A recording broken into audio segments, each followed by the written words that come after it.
Изминатите 7 дена донесоа неколку интересни случаи во автомобилската индустрија. Некои се приморани да го менуваат името на што туку представените модели.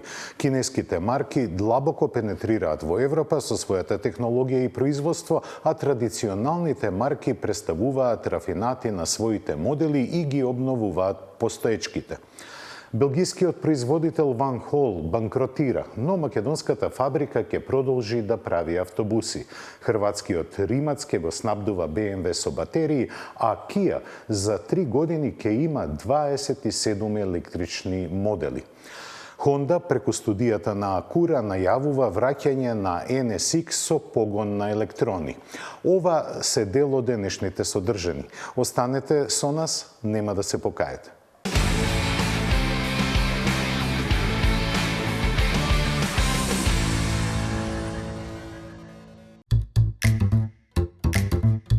На својата листа со работници, исполнета со звучни имиња од автомобилската индустрија, Римац додаде уште едно име. BMW одлучи хрватската компанија за нив да произведува батериски системи. Баварците се едни од пионерите во електрификацијата со сопствен развој на технологиите и компонентите. Искуство не им недостига, бидејќи го представија своето прво електрично возило уште во 2011-та и досега стигнаа до цифра од 1 милион. Но очигледно дека кај Римац Технолоджи видоа нови предности кои решија да ги искористат. Долгорочниот договор што е постигнат е најголем и најамбициозен проект што хрватите го имале и представува сериозен момент во нивната се уште ненапишана историја. Деталите ќе бидат објавени подоцна, а првите испораки на батериски системи ќе тргнат од Загреб кон Минхен после 2025-та. Тоа што мате Римац својот животен пат низ бизнис водите го има започнато со електрична конверзија на BMW M3 е чиста случајност.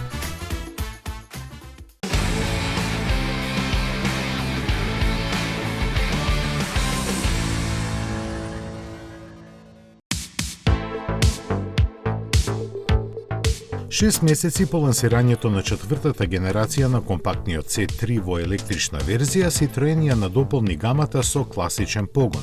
Представувајќи ги изведбите со мотори на согорување и благ хибрид, марката најави дека ќе почне да се продаваат летово. Основната верзија ќе ја задвижува познатиот трицилиндерски 1,2 литрен турбобензинец со 102 конски сили, додека 48 волтниот благ хибрид ја искачува силата на 130 коњи. Од Автонова, увозникот на Citroen за Македонија и регионот, потврдено е пристигнувањето на C3 на есен, но рано е да се зборува за цените.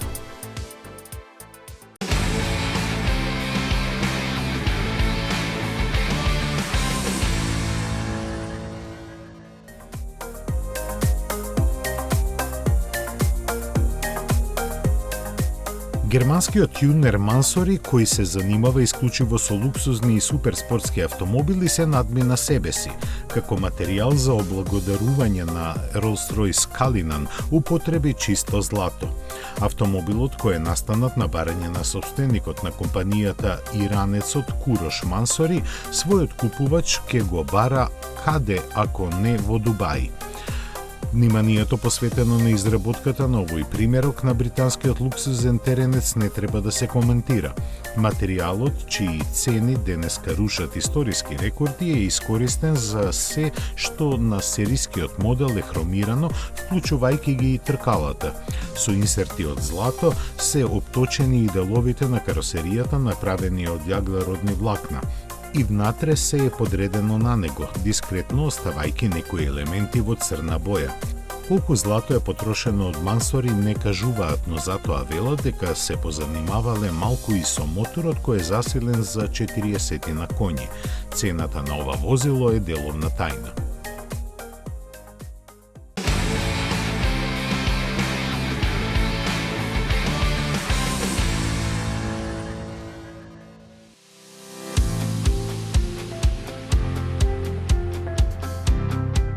Ван Хол банкротираше, но фабриката во Македонија не е загрозена.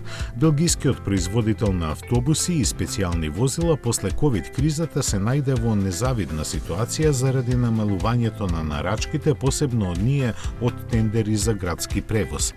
Долгорочно тоа доведе до непремостиви разлики меѓу основачите на компанијата и семејството Ван Хол, како и останатите акционери. Бизнисот сепак продолжи и најпрво беше донесена одлука за префрлање на целото автобуско производство во Македонија, што во белгиската фабрика остави 1100 луѓе без работа. Но тоа само повеќе ги искомплицира односите, изфрлајќи ја на површина болната вистина дека нема шанси за брзо опоравување на компанијата. Тоа пак предизвика реакција кај кредиторите кои побрзаа да ги заштитат своите инвестиции таму, а се мешаа и политичарите. Заради наталожените долгови од 400 милиони евра на Ван Хол не му преостануваше ништо друго осем да побара судска заштита и прогласи банкрот. Во меѓувреме се појавија и заинтересирани страни за превземање на компанијата. Стечајните суди брзо одлучија и ја прифатија заедничката понуда на холандскиот ВДЛ за автобуско производство и Шмидс Карго Бул за бизнисот со индустриските возила и приколките.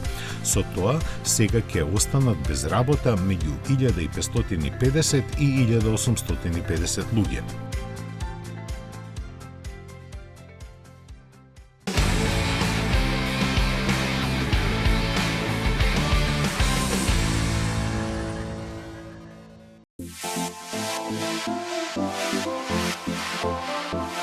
Иако со нетрпение го очекуваат почетокот на продажбата на нејзиниот нов наследник, италијанците не сакаат да се простат од Lancia Y. Тешко е за верување, но малиот градски автомобил кој наполни 14 години постигнува исклучителни продажни резултати. Според статистиката за него во првиот квартал годинава се одлучиле 13.000 купувачи, со кои тој стана најдобро продаван градски автомобил. Посебно силен беше март, кога беа пласирани скоро 5000 примероци, кои го направија севкупно трет најпродаван автомобил на италијанскиот пазар.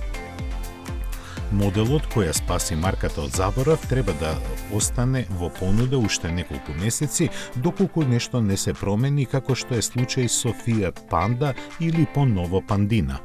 Имено, во пресред на представувањето на нејзиниот современ наследник, Stellantis одлучи да и го продолжи животниот век. И тоа по втор пат. Најпрво, место во 2026-та, како што беше планирано, се одлучи таа да остане во понуда една година повеќе. За сега, низиното испраќање во пензија да се одложи до крајот на деценијава.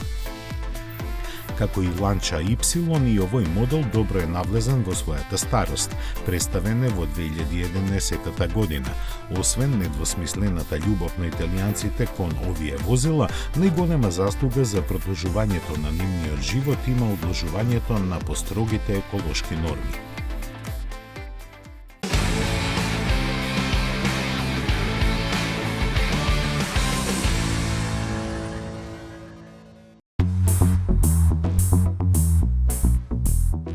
Новите времиња влијаја и на британскиот Морган, која имаше најдолговечната гама возила во целата светска автомобилска индустрија. И покрај изгледот, моделите сега му се нови, представени пред 3-4 години. Но дури и тоа кратко време беше доволно најконзервативниот производител на автомобили да се зафати со нивен редизајн, зашто како причина може да се каже дека се подготвуваат за настап на американскиот пазар. Како и да е, Plus 4, кој е прв представен обновен модел, има прилично модерна алуминиумска платформа под својата ретро каросерија, сега со LED светлосни групи. Тие генерално гледано визуелно го растоваруваат предниот дел, а и назад за патите, каде сега се само 2 наместо 4 округли светла, се со слична намера. Внатрешноста нема да ја коментираме, а во долгиот носи понатаму се наоѓа дволитарскиот битурбо мотор од BMW со 255 конски сили, кој може да се комбинира со 6 степен мануелен или 8 степен автоматски менувач. За поголема удобност и подобра стабилност, ослонувањето е значително унапредено и сега вклучува и подесливи амортизери. Продажбата стартува идниот месец по цени кои порасна на 75.000 фунти.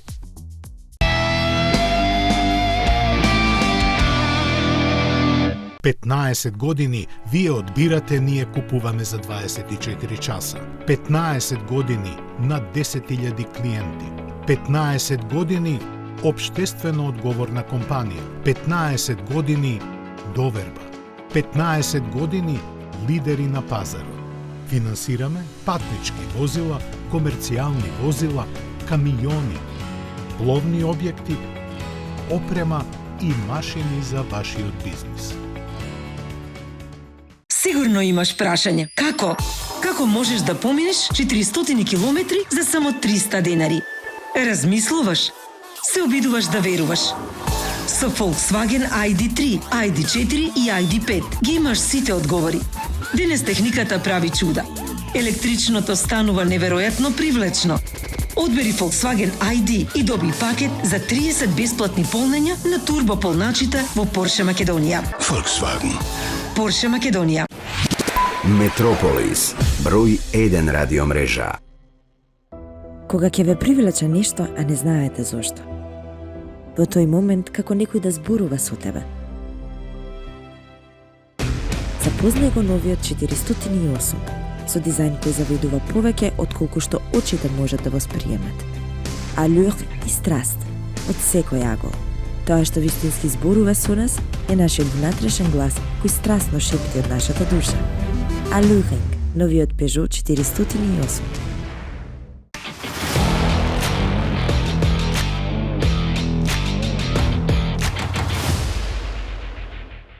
На Алфа Ромео и се случи македонско сценарио. Само неколку дена по представувањето на Милано, компанијата го смени името на моделот под политички притисок. Приказката е полна со политички суети и покажување мускули, но факт е дека миланезите останаа достојни и покажаа мудрост. Сега новиот мал кросовер на Алфа Ромео наместо Милано ќе го носи името Јуниор, ќе има електричен и погон на согорување. Најсилната изведба е велоче со 237 коњи. Целта на Алфа Ромео со новиот кросовер Јуниор е да ја освои новата генерација потрошувачи со прифаќање на најновиот дизајнерски стил Бишионе. Инаку Бишионе е божествена змија, историски символ на градот Милано, кој е дел од грбот на Алфа Ромео.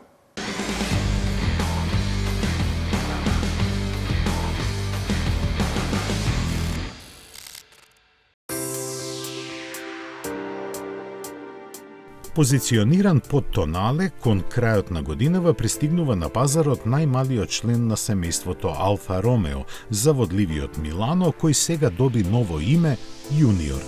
Иако ја користи истата платформа како Jeep Avenger и Fiat 600, Алфа Ромео Јуниор зазема по-спортски став за да се разликува од останатите роднини од групацијата Stellantis. Јуниор може да се пофали со визуелно привлечна естетика која се карактеризира со сложени форми и смели детали. Предниот дел има прилично нападен изглед поради изложените матрични LED светла кои се меѓусебно поврзани. Профилот на Јуниор го карактеризира затегнатата силуета на големите тркала. Впечатокот на компактен шмекер е финализиран на задниот дел, каде светлата се поврзани и формираат спортска опашка, решение што дава добра динамичка завршница на компактната каросерија.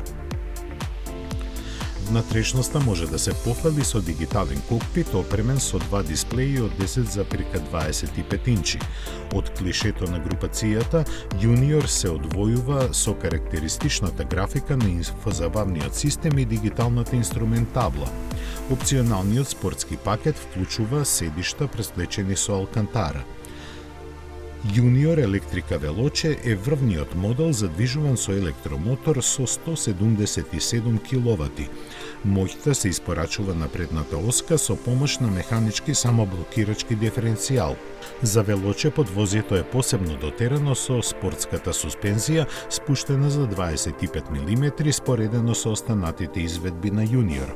За оние што сакаат порационално електрично возило, наменета е верзијата Electrica со 115 киловати. И двете се напојуваат од литиум-ионска батерија од 54 киловат-часови, што нуди автономија до 410 км и поддржува до 100 киловати брзини на полнење. За разлика од другите модели на Stellantis, Alfa Romeo Junior нема да се нуди само со мотор со внатрешно согорување, што значи дека нема да доаѓа со мануелен менувач. Junior ибрида ќе пристигне во 2025 година со 1,2 литерски турбобензински мотор, не толку достоен за имиџот на Alfa Romeo. Неговите 136 коњи се добиваат со помош на благ 48 волтен хибрид со електричен мотор интегриран во 6-степен автоматски менувач со двојна спојка, од кого се добиваат 28 коњски сили. Силата се пренесува на предните или на сите 4 тркала.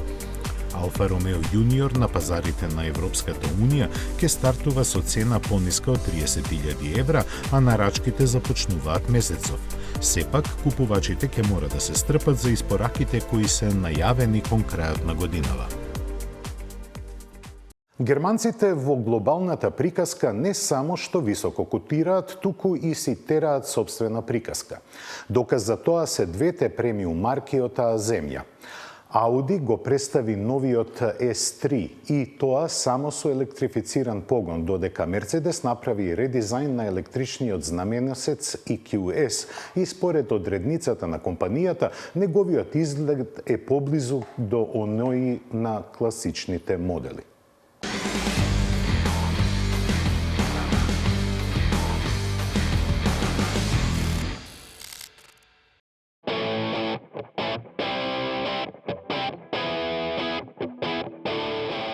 Откако пред еден месец Audi го ажурираше компактниот A3, сега без многу филозофии ги разубави и засили неговите S-верзии. Поприлична количина детали за нив беа објавени уште порано, а модификациите ги следеа останатите модели од неговото семејство, така што нема некои изненадувања. Предниот дел на модернизираните хеџбек и седан сега изгледаат уште подрско. Маската и отворите за воздух во браникот станаа помасивни и имаат поголеми келии со шари во облик на латиничната буква Л. Сличен дизајн се среќава и на зголемениот дифузор на задниот браник. Целокупната светлосна опрема доби поинаков стил, а светлосниот подпис има 4 опции. Измените во внатрешноста го следат бранот корекции на стандардните модели.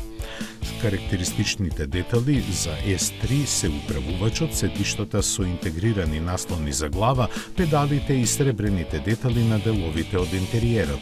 Кај механиката исправена една неправда. Дволитарскиот турбоагрегат е засилен од 310 на 333 коњски сили, исто колку што има и перформанс верзијата на Golf R, кој досега беше помоќен од еквивалентот од Инглштад. 7-степениот S-Tronic менувач е задржан, но неговиот одзив и брзината на менување под полно оптоварување се двојно подобрени. Сето набројано помогна Audi S3 сега да забрзува до 100 км на час за 0,1 секунда пократко. Главната техничка новост е преносот на силата на сите 4 тркала, кој на задната оска, место конвенционална спојка, вклучува систем за распределба на вртежниот момент позаимен од RS3. Со неговата помош, возачот може по потреба да пренасочи и до 100% од силата само на задните тркала, но нема дрифт режим на располагање. За комплетно унапредување на возните својства модифицирани се и ослонувањето, системот за управување и сопирачките. Корекции претрпе и цената, која застана на 55.600 евра.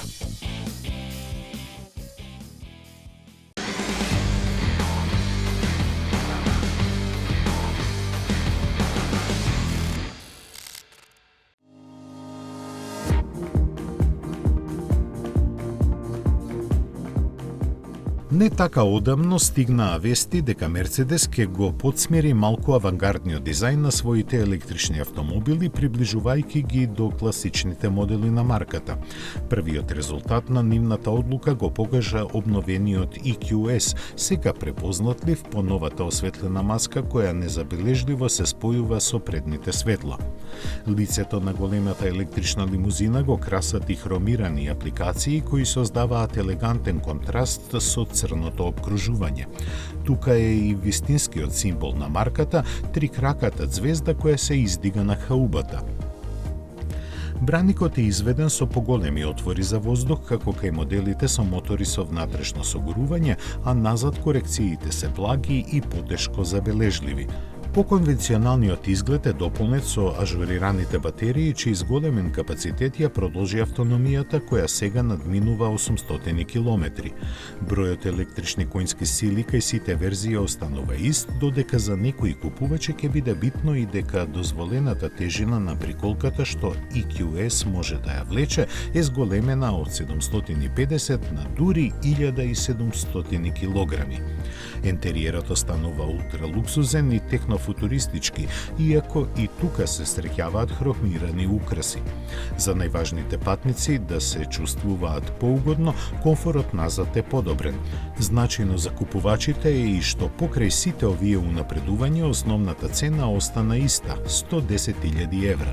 Новост во понудата се специјалните Manufacture Selection изданија опремени со посебно внимание, за што ќе се доплаќа по 16.600 евра. Моделот 4Runner е еден од најуспешните работни коњи на Toyota. Познат е низ целата планета, а најголем успех има во Соединетите Американски држави. Таму е представена шестата генерација, која доби и електрична поддршка. Покрај тоа, 4Runner остана возило поставено на шасија и погодно да се товари до безвест. Hyundai бележи добар успех со своите батериски електрични возила, особено Ioniq 5. Сега го подготви за тркачка патека и ексклузивно за корејските љубители на брзината организира Hyundai EN1 Coupe. Производителот не ги крие своите амбиции и овој куп да се прошири низ целиот свет.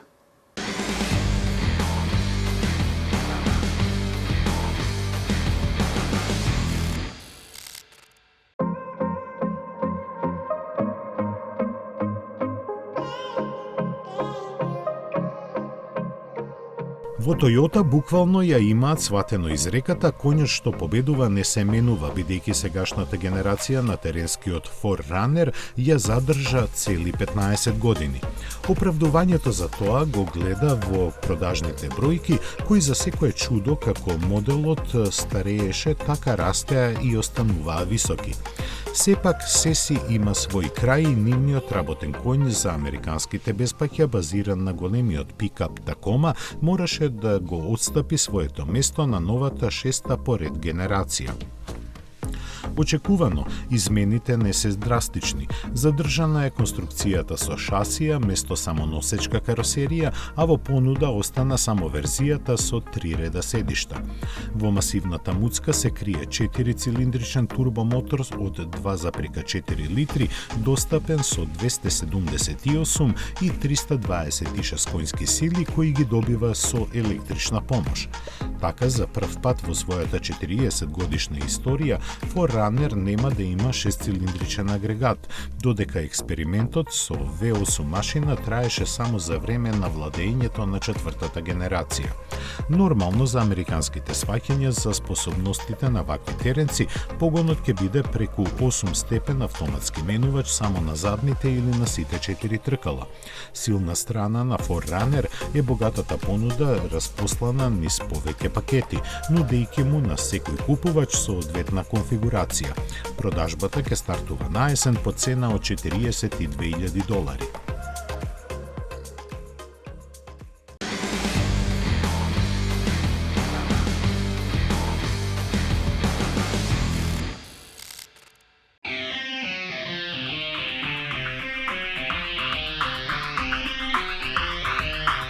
Сакајќи да ја покаже својата скриена надмоќ во новите технологии, Hyundai се реши за чекор за кој никој друг не ни помислуваше – да организира куп трки со електричниот Ioniq 5.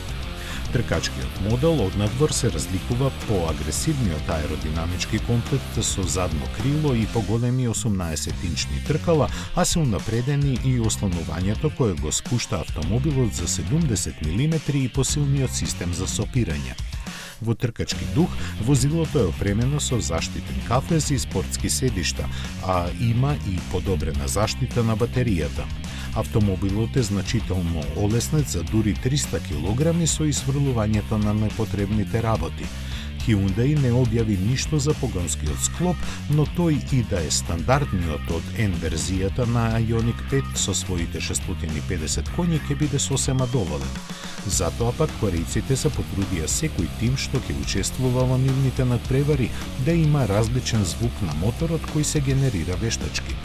На возачите ќе им биде овозможено да симулираат менување на степените на пренос исто онака како што бензинските тркачки автомобили го можат. Најкратко кажано, Hyundai Ioniq 5 купот ќе донесе уникатно искуство во трките со автомобили како за возачите, така и за публиката. Засега само во Кореја, но со амбиции да се расшири низ светот.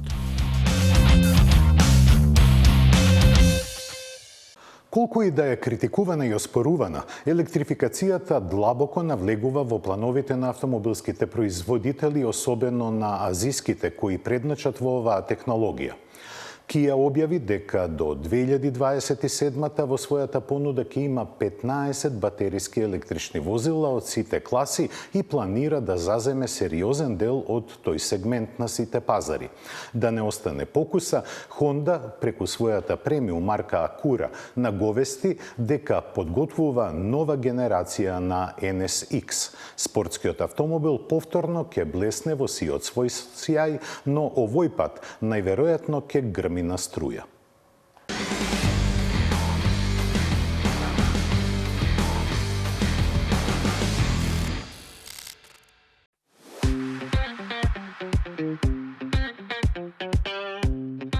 Со настојувањето да ја зацврсти својата положба како врвен светски производител на возила, Kia за време на конференцијата посветена на инвеститорите ја представи својата амбициозна програма за наредните години.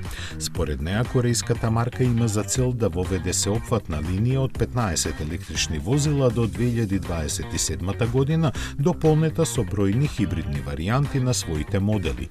Од електричните конкретно се споменуваат идните EV2 и EV4, како и EV5 кој веќе е достапен во Кина, а наскоро ќе биде понуден и во Тајланд и Австралија.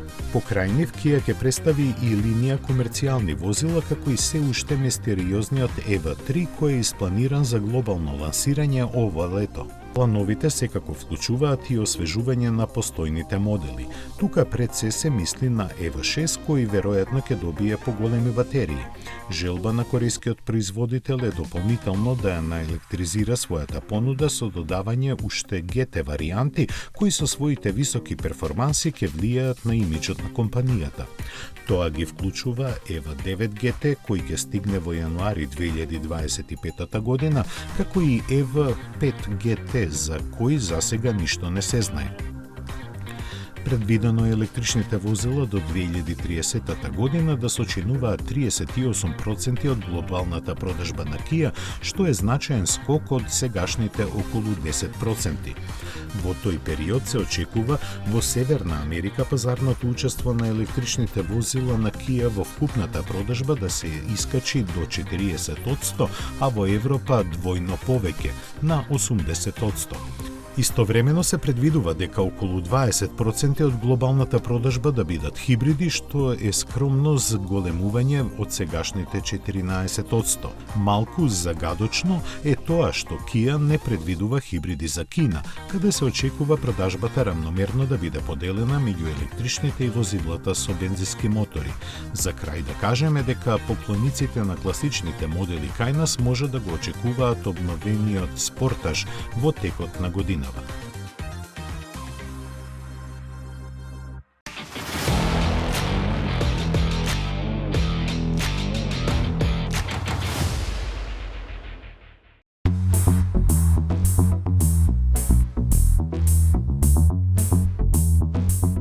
Не постои вистински љубител на автомобилите кој не знае што е Honda NSX. Легендарниот јапонски спортист во својата прва генерација од 1990-та имаше за задача да го покаже знаењето на инженерите на Honda кои дотогаш се немаат обидено да направат такво нешто.